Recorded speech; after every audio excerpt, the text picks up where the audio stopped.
Evening. My name is Skenandore. Get this mic straight. I want to tell you a few things tonight that I think will be important to you for your mind. We talk about healing. A lot of thoughts come into our mind. What does healing mean? How do we heal someone? Sometimes people come with a preconceived idea about an illness that they may have. If they go to a regular white doctor, tell them their illness, sometimes that doctor will give them some pills. Sometimes those pills that he gives them have nothing in them but sugar, but yet they do the job. In our way, I think it's safe to say that sometimes we have a close to identical approach. We can give something to someone to heal them, but if we look closer, we will see that we don't need to give anything at all.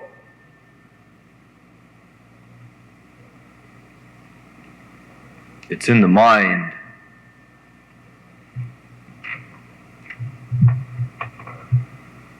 A long time ago, when people first came to these shores, they were in great need of healing. They had been adrift on the ocean for who knows how long. They had gone to places no one knows about. They had seen things they had never expected to see. In fact, they were so far apart from their minds that when they got here to our shores, they called us Indians, thinking that they were in India. They needed healing.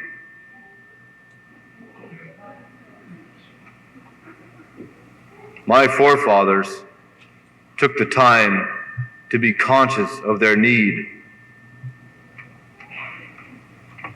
and heal them.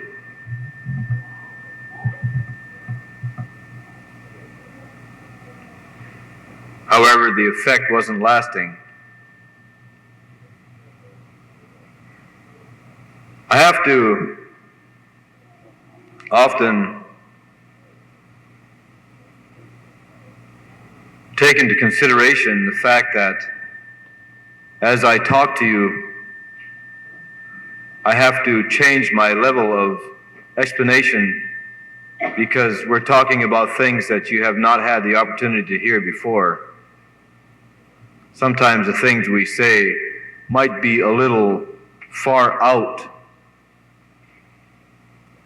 and that would not be good for your healing. We are here to heal your minds, to give you a balance, to let you see that there is a way to look into the creation and understand what it means, understand what it is, so that your mind will not be taken away completely by the mystery of it all. When you see a red man, and you see him in his proper fashion, you see him the way he is, all you have to do is acknowledge him, and that will be good for your healing, because he will be true. The truth will heal you. It will make you strong. It will make you understand. In this part of the universe, we are the truth. We can heal you. Sometimes we may give you the truth with a little sugar coating, but not too often, because then you'll get used to the sugar and you won't taste the medicine, and you won't even be moved by it, and we will be wasting our time. And that's why we don't quote it too often. We've come here to Boston to express ourselves like we have been asked. But we have been also asked to quote it. It's awfully hard, my friends, to tell you how I feel and put a sugar coating on top of it. It's awfully hard to face up to my own people without telling the truth to you.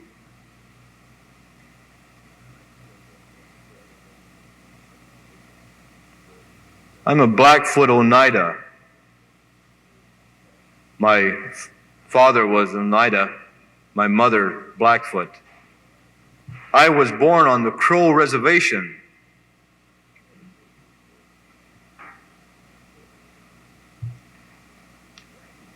It took me a long time to get to the point where I could understand just what this significance was, so it could heal me in my mind.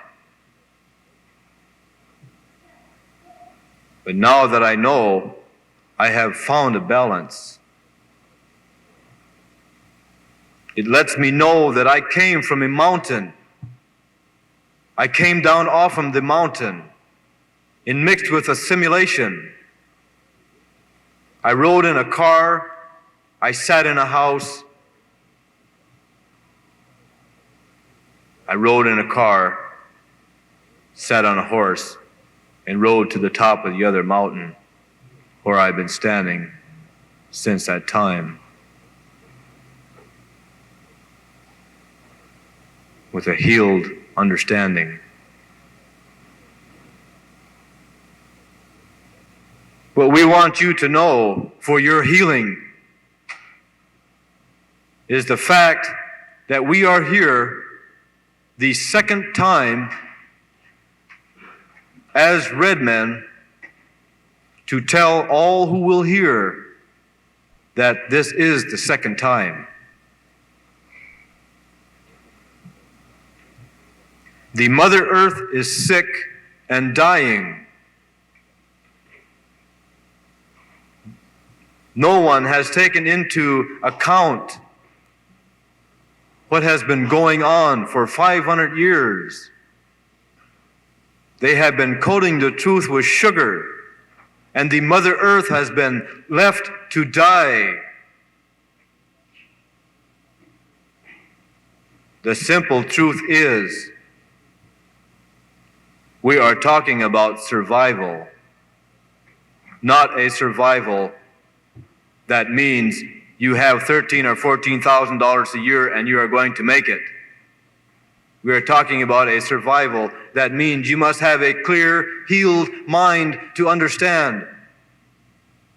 And the only way you can prepare yourselves is to know that you don't have much time left to prepare yourself. If you see a hurricane, that hurricane isn't going to blow sweet music to you before it comes. It's going to blow, and you're going to have to accept it, whether you want to or not. Do you accept it or not? 9 times out of 10 you do. Well, this is the second time. The Mother Earth is dying. We are talking about survival. There is less than 6 years.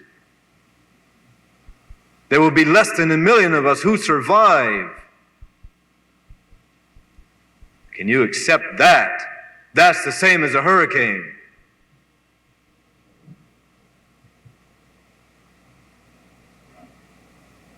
We're talking about something that has been prophesized, talked about for 500 years or more. If you haven't heard it, then absorb it now. If you have heard it before, let this be confirmation. We are here to help you heal your mind, to look at the truth for once, so you can be strong enough to put your minds into the earth to help heal the earth. for your children, your children's children, and their unborn.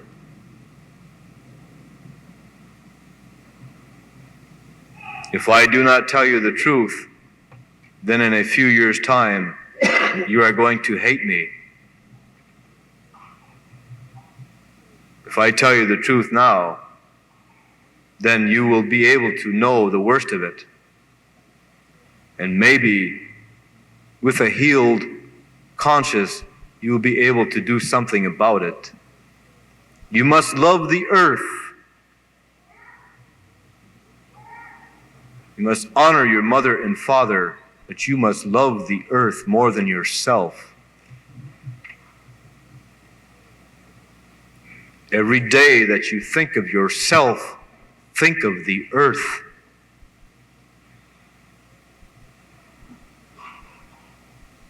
Pray for the creation. Thank the Creator for each day. Pray for my people, that my people will survive, and you will find something that will amaze you. Paradise is returning. Paradise will remain for 500 years. The next step is heaven. I've condensed 500 years of learning into a few short sentences for your healing. Let that be food for thought. Listen to what you are told. Put it into your mind. Hold it in your mind, and it will go into your heart. You will find a healing. I want you to have this information. What you do with it is up to you.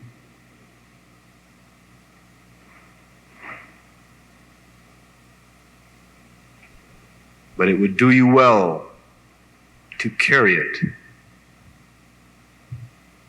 wherever you go.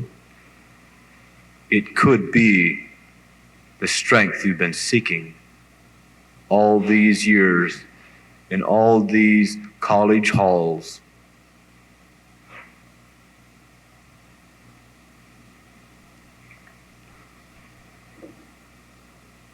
We're not going to be around much longer, us Indians. We want to go home ourselves, to our sanctuaries, our reservations. We want to go home there. We have been saying these things for a long time and have not been received.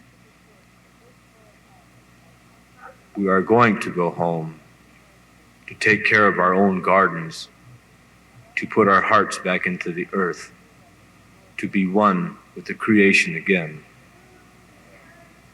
There is a sacred hoop.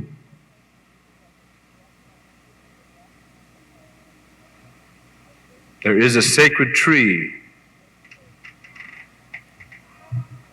Last year at the Sundance, I was given the honor to participate in a way that I had only dreamt of. Most men only dream of. But what happened at the Sundance was something that I will carry with me the rest of my life. My uncle, John Farr, taught me many things. We saw things together that no one else saw. We saw buzzards and eagles at the same time and understood that they were supposed to be there.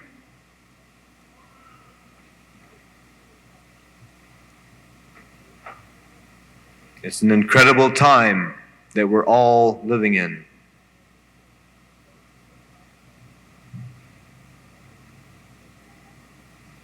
It's a time that will never come again. We are thinning out the crowd. We are going to paradise. We are separating the men from the boys in a sacred manner. We walk a spiritual road that has been ours since the beginning of time. We have been off from our road for a while, but now we have found it again.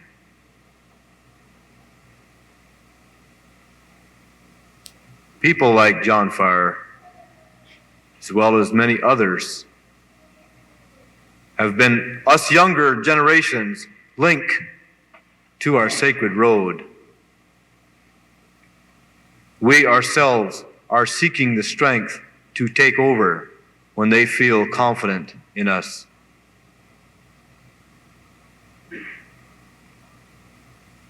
We seek strength to be able to do that, to bring a healing to the earth, to all the people, to all the creatures, to all living things.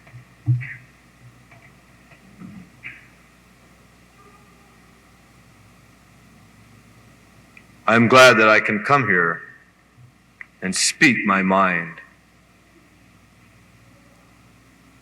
I believe each and every one of you now have something to consider that you have not had before.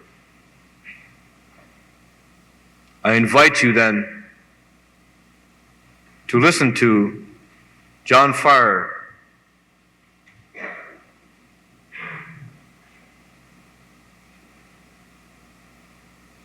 He might not make you want to go home singing and dancing, but then he might. But one way or the other, I'm sure you will not forget what you have heard here tonight. Listen for us around the country. When you hear the tornadoes coming and the hurricanes coming and the earthquakes moving, think of the earth, and it will help. At this time, I want to thank you for this opportunity.